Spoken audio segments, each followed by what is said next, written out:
Good morning. How are you? It's been great, hasn't it? I've been blown away by the whole thing. In fact, I'm leaving. There have been three themes, haven't there, running through the conference, which are relevant to what I want to talk about. One is the extraordinary evidence of human creativity in all of the presentations that we've had and in all the people here. Just the variety of it and the range of it. The second is that it's put us in a place where we have no idea what's going to happen in terms of the future. No idea how this may play out. I have an interest in education. Actually, what I find is everybody has an interest in education. Don't you? I find this very interesting. If you're at a dinner party and you say you work in education, actually, you're not often at dinner parties, frankly, if you work in education, you're not asked, and you're never asked back, curiously. That's I think it strikes me. But if you are, and you say to somebody, they say, what do you do? And you say you work in education, you can see the blood run from their face. They think, oh my God, why me? It's my one night out all week. But if you ask people about their education, they pin you to the wall. Because it's one of those things that goes deep with people. Am I right? Like religion and money and other things. So I have a big interest in education, and I think we all do. We have a huge vested interest in it, partly because it's education that's meant to take us into this future that we can't grasp.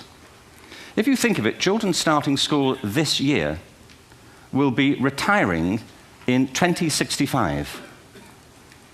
Nobody has a clue, despite all the expertise that's been on parade for the past 4 days, what the world will look like in 5 years' time. And yet we're meant to be educating them for it. So the unpredictability, I think, is extraordinary. And the third part of this is that we've all agreed, nonetheless, on the really extraordinary capacities that children have, their capacities for innovation. I mean, Serena last night was a marvel, wasn't she? Just seeing what she could do. And she's exceptional, but I think she's not, so to speak, exceptional in the whole of childhood. What you have there is a person of extraordinary dedication who found a talent. And my contention is all kids have tremendous talents, and we squander them pretty ruthlessly. So I want to talk about education, and I want to talk about creativity. My contention is that creativity now is as important in education as literacy, and we should treat it with the same status. Thank you.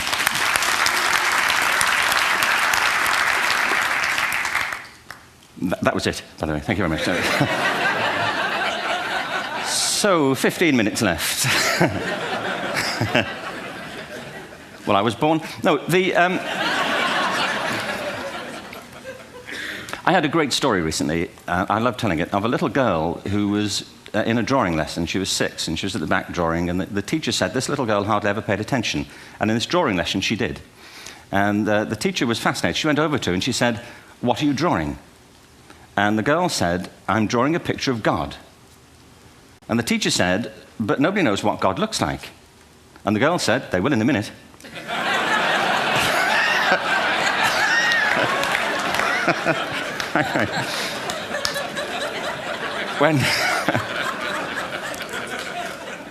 When my son was 4 in England, actually he was 4 everywhere, to be honest. I mean, if we're being strict about it, wherever he went, he was 4 that year. But he was in the Nativity play. Do you remember the story? No, it was big. It was a big story. Mel Gibson did the sequel. You may have seen it. I don't know. It was Nativity 2. But James got the part of Joseph, which we were thrilled about. We consider this to be one of the lead parts. We had the place crammed full of agents and T-shirts. James Robinson is Joseph. He didn't have to speak, but do you know the bit where the 3 kings come in? They come in bearing gifts, and they bring gold, frankincense, and myrrh. This really happened. We're sitting there, and they, I think, just went out of sequence. Because we talked to the little boy afterwards and said, are you okay with that? And he said, yeah, why was that wrong? They just switched. I think that was it. Anyway, the 3 boys came in, little 4-year-olds with tea towels on their heads, and they put these boxes down. The first boy said, I bring you gold. And the second boy said, I bring you myrrh. And the third boy said, Frank sent this.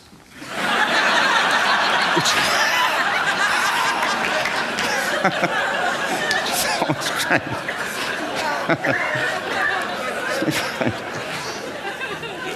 What these things have in common, you see, is that kids will take a chance. If they don't know, they'll have a go. Am I right? They're not frightened of being wrong. Now, I don't mean to say that being wrong is the same thing as being creative. What we do know is, if you're not prepared to be wrong, you'll never come up with anything original. If you're not prepared to be wrong. And by the time they get to be adults, most kids have lost that capacity. They have become frightened of being wrong. And we run our companies this, by the way. We stigmatize mistakes. And we're now running national education systems where mistakes are the worst thing you can make. And the result is that we are educating people out of their creative capacities. Picasso once said this. He said that all children are born artists. The problem is to remain an artist as we grow up. I believe this passionately, that we don't grow into creativity, we grow out of it. Or rather, we get educated out of it. So why is this? I lived in Stratford-on-Avon until about 5 years ago. In fact, we moved from Stratford to Los Angeles. So you can imagine what a seamless transition this was from LA. Actually, we lived in a place called Snitterfield, just outside Stratford, which is where Shakespeare's father was born. Are you struck by a new thought? I was. You don't think of Shakespeare having a father, do you? Do you? Because you don't think of Shakespeare being a child. Do you? Shakespeare being 7. I never thought of it. I mean, he was 7 at some point. He was in somebody's English class, wasn't he? Do you understand? Really? How annoying would that be?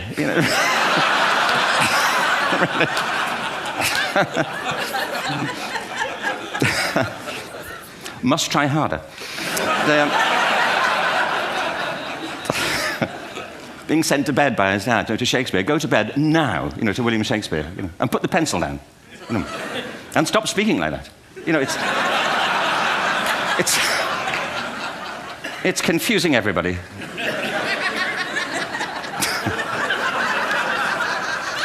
Anyway, we moved from Stratford to Los Angeles, and I just want to say a word about the transition. Actually, my son didn't want to come. I've got 2 kids. He's 21 now, and my daughter's 16. He didn't want to come to Los Angeles. He loved it, but he had a girlfriend in England. This was the love of his life, Sarah. He'd known her for a month. Mind you, they'd had their 4th anniversary, because it's a long time when you're 16. Anyway, he was really upset on the plane. He said, I'll never find another girl like Sarah. And we were rather pleased about that, frankly, because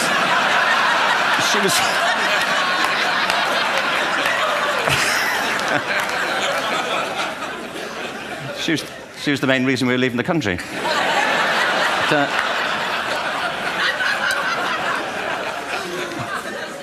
But something strikes you when you move to America and when you travel around the world. Every education system on Earth has the same hierarchy of subjects.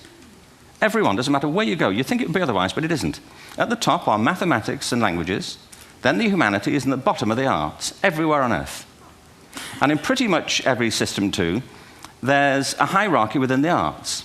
Art and music are normally given a higher status in schools than drama and dance. There isn't an education system on the planet that teaches dance every day to children the way we teach them mathematics. Why? Why not? I think this is rather important. I think maths is very important, but so is dance. Children dance all the time if they're allowed to. We all do.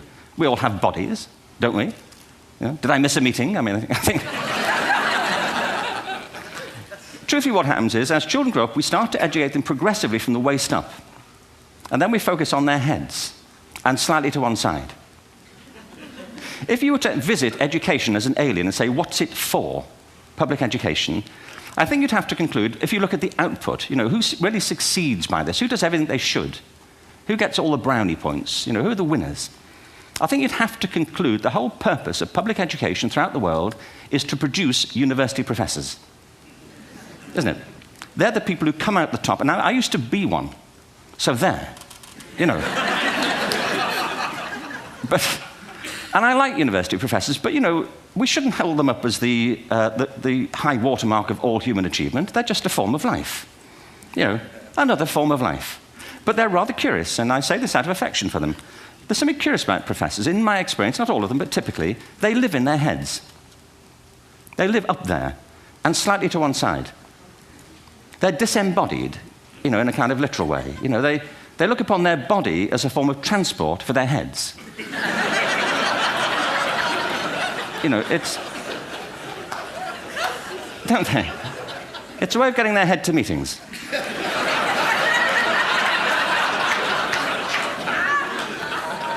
If you want real evidence of out-of-body experiences, by the way, get yourself along to a residential conference for senior academics and pop into the discotheque on the final night. And there you will see it. Grown men and women writhing uncontrollably off the beat. Waiting to it ends so they can go home and write a paper about it. Now, our education system is predicated on the idea of academic ability. And there's a reason. The whole system was invented around the world. There were no public systems of education really before the 19th century. They all came into being to meet the needs of industrialism. So the hierarchy is rooted on two ideas. Number one, that the most useful subjects for work are at the top. So you were probably steered benignly away from things at school when you were a kid, things you liked, on the ground you would never get a job doing that. Is that right? Don't do music, you're not going to be a musician. Don't do art, you won't be an artist. Benign advice, now profoundly mistaken. The whole world is engulfed in a revolution. And the second is academic ability, which has really come to dominate our view of intelligence because the universities designed the system in their image. If you think of it, the whole system of public education around the world is a protracted process of university entrance. And the consequence is that many highly talented, brilliant, creative people think they're not, because the thing they were good at school wasn't valued or was actually stigmatized. And I think we can't afford to go on that way. In the next 30 years, according to UNESCO, more people worldwide will be graduating through education than since the beginning of history. More people. And it's the combination of all the things we've talked about, technology and its transformational effect on work, and demography and the huge explosion in population. Suddenly, degrees aren't worth anything. Isn't that true? When I was a student, if you had a degree, you had a job. If you didn't have a job, it's because you didn't want one. And I didn't want one, frankly. So, but now, kids with degrees are often heading home to carry on playing video games because you need an MA, where the previous job required a BA, and now you need a PhD for the other. It's a process of academic inflation, and it indicates the whole structure of education is shifting beneath our feet. We need to radically rethink our view of intelligence. We know three things about intelligence. One, it's diverse. We think about the world in all the ways that we experience it. We think visually, we think in sound, we think kinesthetically, we think in abstract terms, we think in movement. Secondly, intelligence is dynamic. If you look at the interactions of a human brain, as we heard yesterday from a number of presentations, intelligence is wonderfully interactive. The brain isn't divided into compartments. In fact, creativity, which I define as the process of having original ideas that have value, more often than not, comes about through the interaction of different disciplinary ways of seeing things. The brain is intentionally, by the way, there's a shaft of nerves that joins the two halves of the brain called the corpus callosum. It's thicker in women. Following on from Helen yesterday, I think this is probably why women are better at multitasking. Because you are, aren't you? There's a raft of research, but I know it from my personal life. If my wife is cooking a meal at home, which is not often, thankfully, but, you know, if she's doing... No, she's good at some things. But if she's cooking, you know, she's dealing with people on the phone, she's talking to the kids, she's painting the ceiling, you know, she's doing open heart surgery over here. If I'm cooking, the door is shut, the kids are out, the phone's on the hook. If she comes in, I get annoyed. I say, Terry, please, I'm trying to fry an egg in here. You know,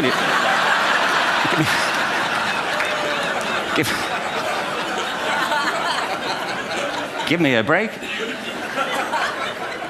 Actually, there was, do you know that old philosophical thing? If a tree falls in a forest and nobody hears it, did it happen? Remember that old chestnut?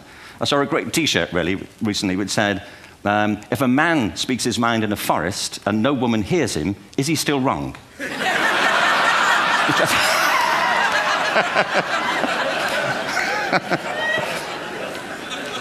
And the third thing about intelligence is it's distinct. I'm doing a new book at the moment called Epiphany, which is based on a series of interviews with people about how they discovered their talent. I'm fascinated by how people got to be there. It's really prompted by a conversation I had with a wonderful woman who most people have never heard of. She's called Gillian Lynn. Have you heard of her? Some have. She's a choreographer, and everybody knows her work. She did Cats and Phantom of the Opera. She's wonderful. I used to be on the board of the Royal Ballet in England, as you can see. And anyway, Gillian and I had lunch one day. I said, how'd you get to be a dancer? And she said it was interesting. When she was at school, she was really hopeless. And the school in the 30s wrote to her parents and said, we think Gillian has a learning disorder. She couldn't concentrate. She was fidgeting. I think now they'd say she had ADHD. Wouldn't you? But this was the 1930s, and ADHD hadn't been invented, at this point. So it wasn't an available condition. People weren't aware they could have that. Anyway, she went to see this specialist. So this oak-panelled room, and she was there with her mother, and she was led and sat on this chair at the end, and she sat on her hands for 20 minutes while this man talked to her mother about all the problems Gillian was having at school. And at the end of it, because she was disturbing people, her homework was always late and so on, little kid of 8, in the end, the doctor went and sat next to Gillian and said, Gillian, I've listened to all these things that your mother's told me. I need to speak to her privately. So he said, wait here, we'll be back. We won't be very long. And they went and left her. But as they went out the room, he turned on the radio that was sitting on his desk. And when they got out the room, he said to her mother, just stand and watch her. And the minute they left the room, she said she was on her feet, moving to the music. And they watched for a few minutes, and he turned to her mother, and he said, Mrs. Lynn, Gillian isn't sick. She's a dancer. Take her to a dance school. I said, what happened? He said, she did. I can't tell you how wonderful it was. We walked in this room, and it was full of people like me. People who couldn't sit still. People who had to move to think. Who had to move to think. They did ballet, they did tap, they did jazz, they did modern, they did contemporary. She was eventually auditioned for the Royal Ballet School. She became a soloist. She had a wonderful career at the Royal Ballet. She eventually graduated from the Royal Ballet School, found her own company, the Gillian Dance Company, met Andrew Lloyd Webber. She's been responsible for some of the most successful musical theatre productions in history. She's given pleasure to millions, and she's a multi-millionaire. Somebody else might have put her on medication and told her to calm down. Now, I think...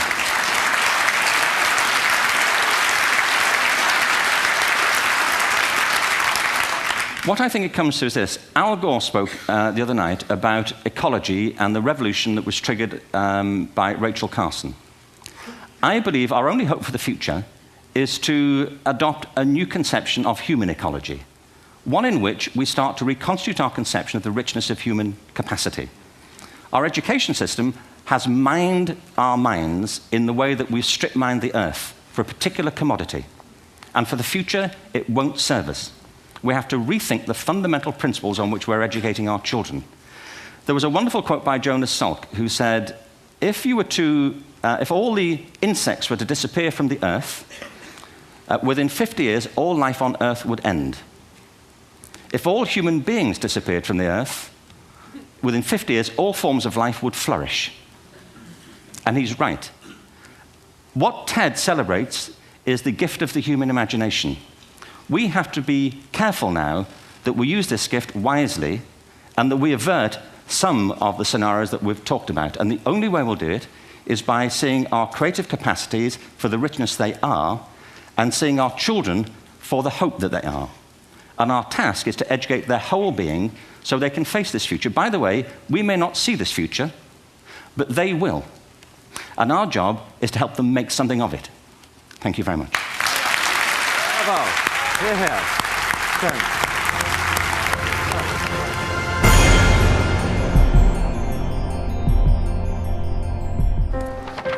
What if great ideas weren't cherished?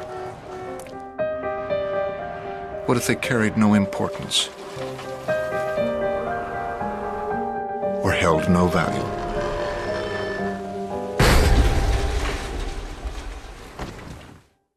There is a place where artistic vision is protected, where inspired design ideas live on to become ultimate driving machines.